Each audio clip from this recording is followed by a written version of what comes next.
The question lands without warning. The senator's voice is calm, almost routine, as he asks about the missing FBI emails.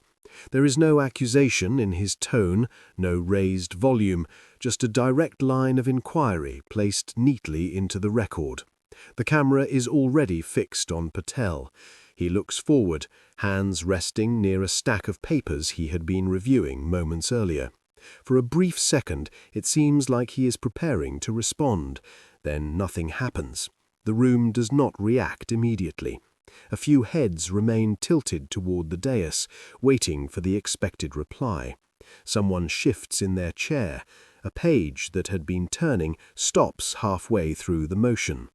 The quiet is not dramatic, just noticeable enough to feel unusual. Patel's eyes drop briefly to the desk, then return forward.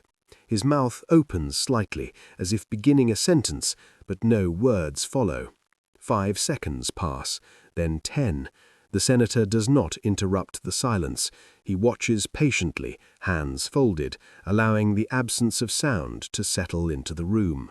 Staff members along the wall glance at one another, unsure whether this pause is technical or intentional. A microphone hum becomes faintly audible. 20 seconds now. Patel adjusts his posture, sits straighter, then leans back again. His fingers tap once against the paper stack, a small movement that seems louder than it should be. He glances toward a glass of water, but does not reach for it. The senator repeats the question, word for word, in the same measured tone. 30 seconds. The stillness spreads across the hearing room like a slow realization. Observers in the back row stop writing.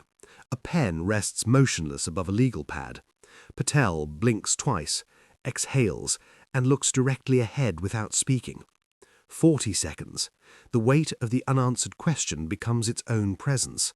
No one moves to fill the gap. No one rescues the moment. The only thing advancing is time.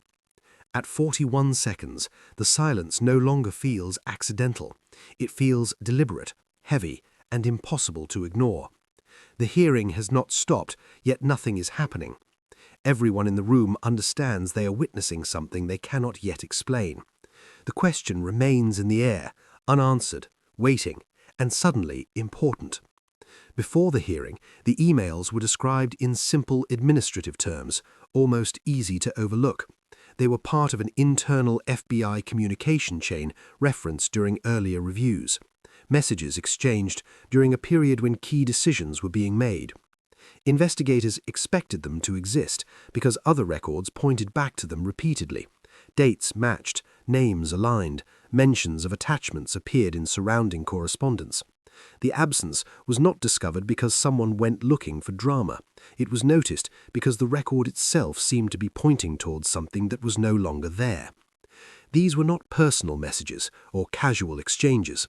They were described as routine internal emails sent between offices during a specific window of time tied to procedural activity. Their relevance came from context. Other documents referenced discussions that should have occurred within those messages. Meeting summaries hinted at follow-ups. A later memo mentioned prior written communication that no longer appeared in the archive. Each reference quietly reinforced the idea that a thread once existed. When staff attempted to retrieve the chain, they found gaps where the emails should have been. Not corrupted files, not partial recoveries, simply an absence in the expected location within the system. That absence raised questions because the surrounding material remained intact. The structure of the record suggested continuity, yet a section of it had quietly disappeared. By the time the hearing was scheduled, those missing emails had already become part of internal discussion among investigators and staff preparing questions. The issue was no longer whether the emails contained something dramatic. It was why they could not be produced when so many other related records could. That is why the senator's question carried weight. It was not about curiosity. It was about a documented gap in a system designed to prevent gaps. And that gap had been waiting to be addressed long before anyone in the room realized how long the answer would arrive to take. The senator did not arrive at that question by accident.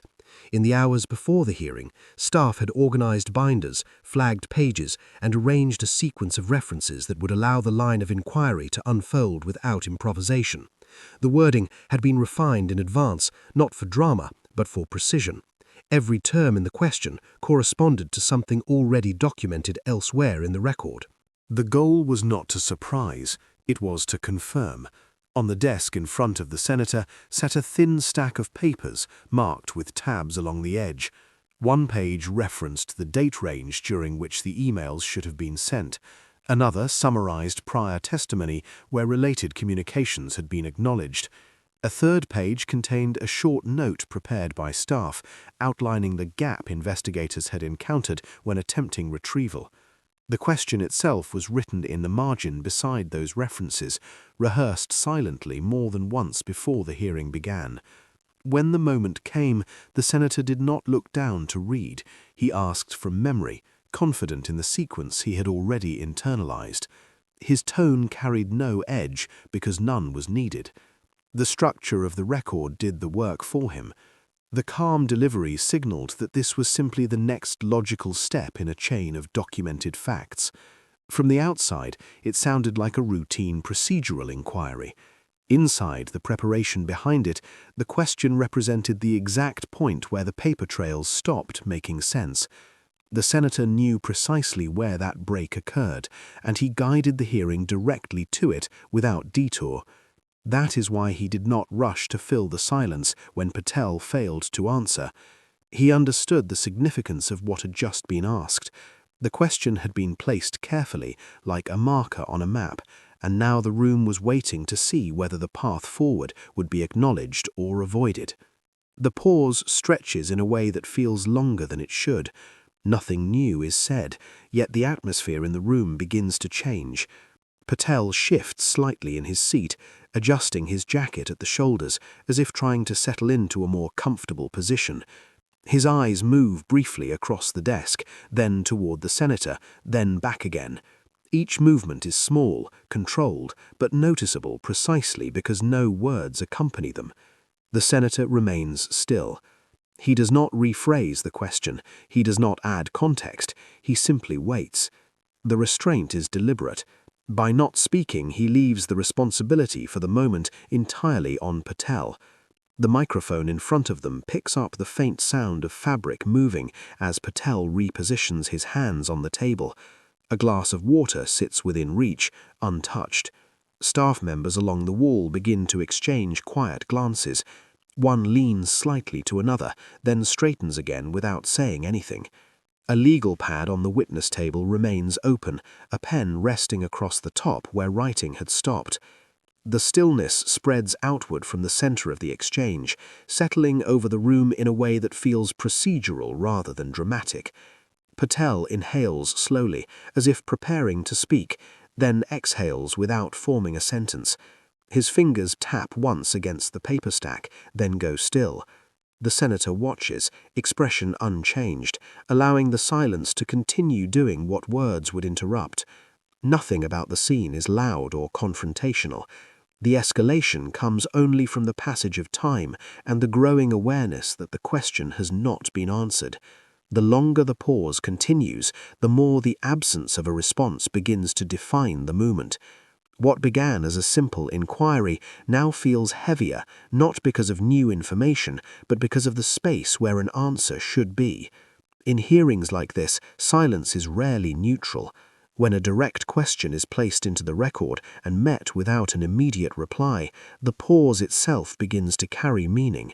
Procedure expects acknowledgement, even if the answer is incomplete or deferred. A witness may request clarification, ask to review notes, or state that information will be provided later. Any of those responses keep the exchange moving. What stands out is when none of them occur. The absence of a reply leaves the question suspended, and in that suspension, attention shifts away from the words that were asked and toward the person who has not answered. Observers begin to study posture, eye movement, breathing, the small signals that would normally be invisible during a routine exchange.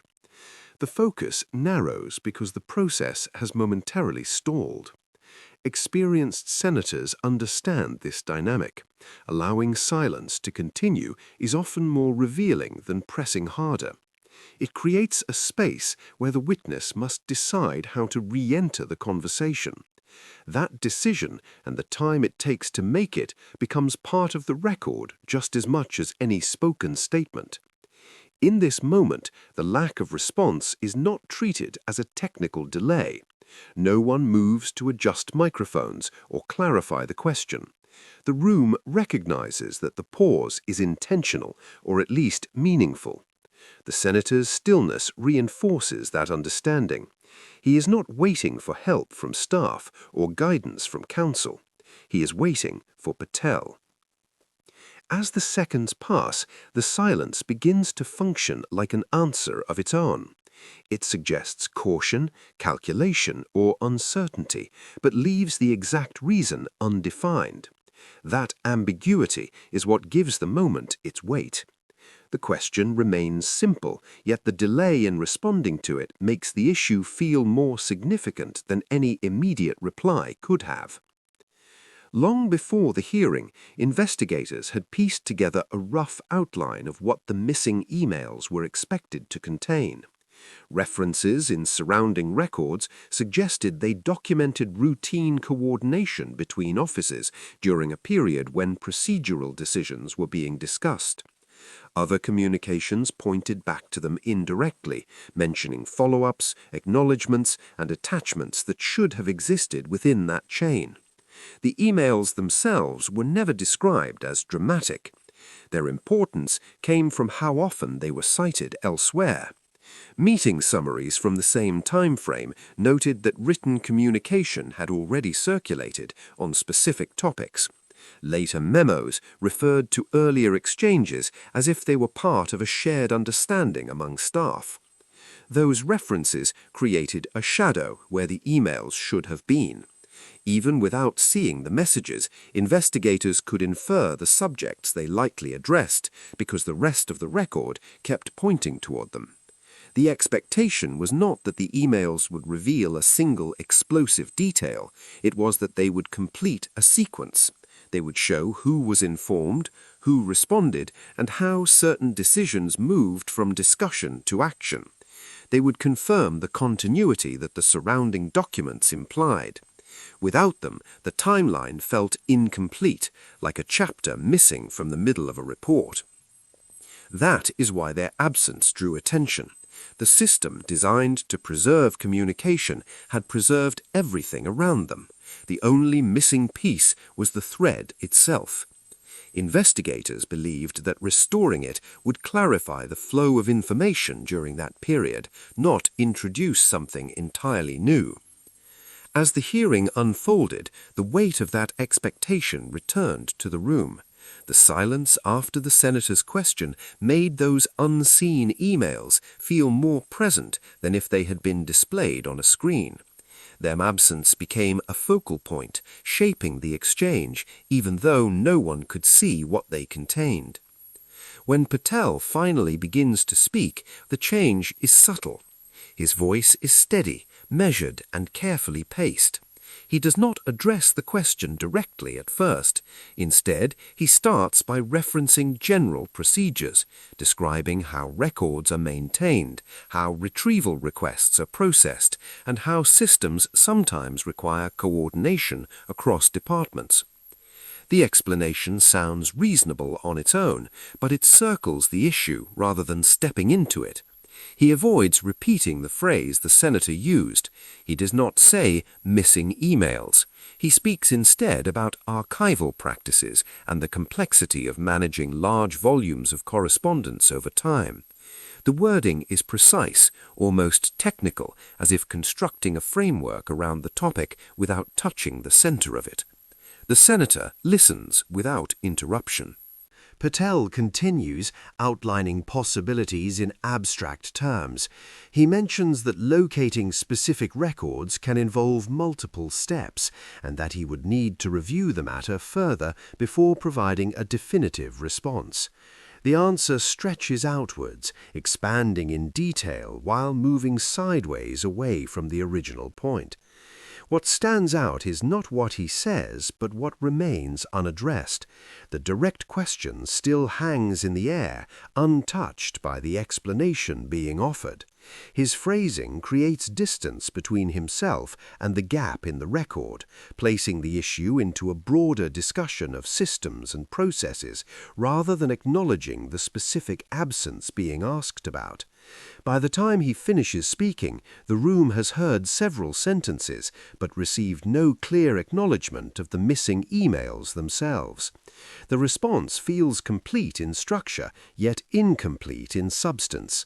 The exchange resumes, but the original question has quietly slipped past without ever being answered in the form it was asked. The effect of the exchange is visible in the room even before anyone speaks again. A few senators shift in their seats, leaning slightly toward their microphones as if recalibrating their next questions. Staff members who had been writing resume their notes with renewed focus, capturing the phrasing Patel used rather than the answer he did not give. The tone of the hearing changes in small, perceptible ways. One senator glances down at a folder, flips to a marked page, and then looks back up with a more deliberate expression. Another adjusts their glasses and studies Patel more closely, as if reassessing the approach for the next line of inquiry.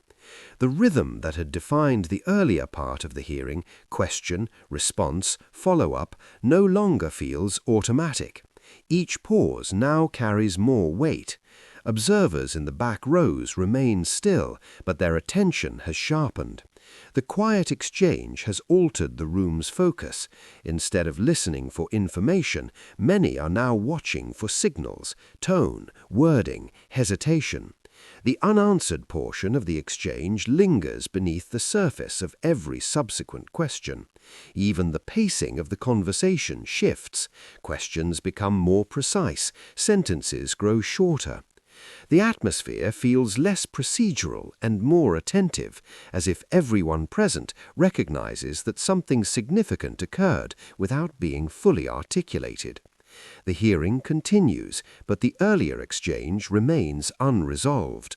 No follow-up produces the emails. No clarification fills the gap that the question exposed. The record advances line by line, yet the absence stays in place, untouched and unexplained. What lingers is not a dramatic confrontation, but a procedural void. The senator's question is now part of the official transcript, paired with a response that never directly addressed it. Anyone reviewing the record later will see the same sequence: a clear inquiry, a long pause, and an answer that traveled around the issue instead of through it. That pattern gives the moment its lasting weight. The emails were not shown, not described, and not accounted for.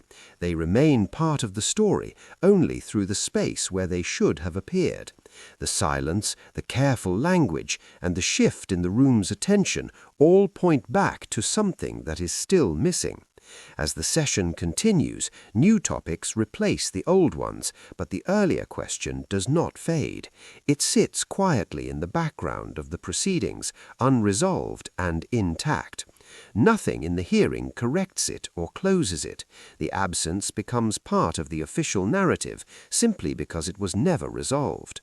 By the end of the session, the room has moved on, but the record has not. The question remains preserved exactly as it was asked, and the gap remains preserved exactly as it was left. The emails are still missing, and the moment when they were addressed without being answered remains suspended in the transcript, waiting for someone, someday, to return to it.